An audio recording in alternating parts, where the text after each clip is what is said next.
மார்னிங்க. நம்ம இப்போ பிரண்டை தொக்கு பண்ண போகிறோம்.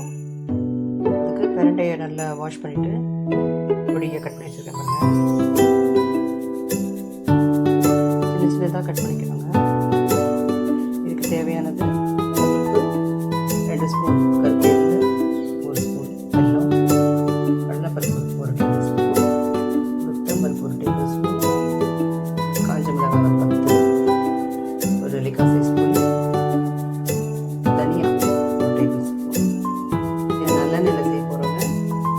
பார்க்கலாம் மெத்தட். ஃபஸ்ட்டு இந்த எள்ளு மட்டும் ட்ரை ரோஸ்ட் பண்ணிக்கலாங்க.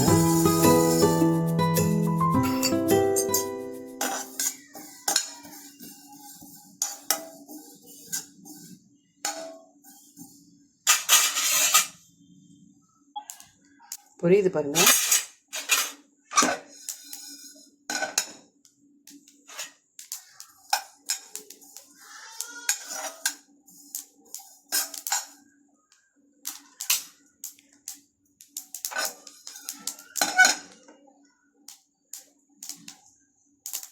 இந்த மாதிரி பொரியும் போது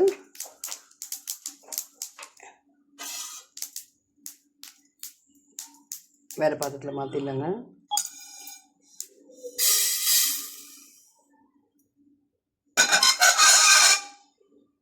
நல்லெண்ணெய் விட்டுக்கலாங்க. செக்கு நல்லெண்ணெய் தான் போடுறேன். நல்லெண்ணெயில் இந்த வறுக்கிற வேண்டியதெல்லாம் போட்டுக்கலாங்க.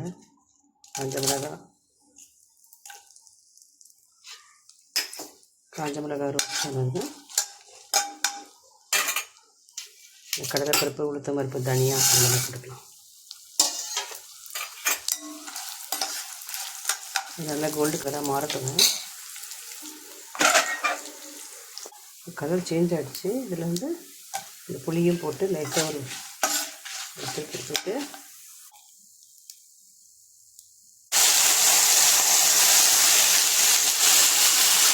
கிழமையை போட்டு நல்லா வதக்கிக்கலாங்க. நல்லா வதங்கிட்டேன்.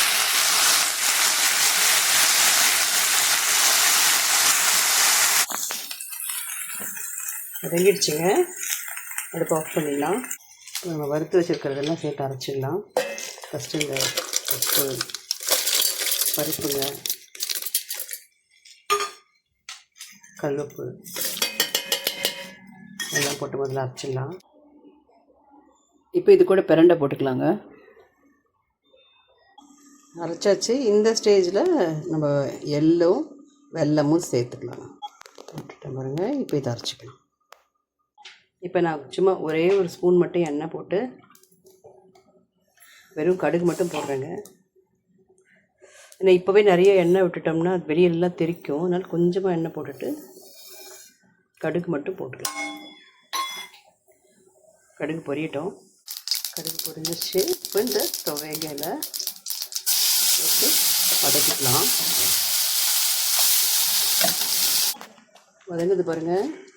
இது நல்லா ட்ரையாக வதங்கட்டுங்க. அதுக்கப்புறம் நிறைய நம்ம எல்லாம் சேர்த்துக்கலாம். நல்லெண்ணெய் நல்லா வதங்கி வச்சு பாருங்கள். அடியெல்லாம் பிடிக்கல. இந்த ஸ்டேஜில் கொஞ்சம் எண்ணெய் நல்லா ஒரு 2-3 டேபிள் ஸ்பூன் அளவுக்கு விட்டுட்டு சிம்மில் வச்சிடணுங்க. ஒரு 2 மினிட்ஸ் அப்படியே சிம்மில் வச்சிட்டோம்னா நல்லா முதலே எண்ணெய் போட்டோம்னா வெளியெல்லாம் தெரிச்சு ஒரு வழியாக ஆகிடும் ஸ்டவ்.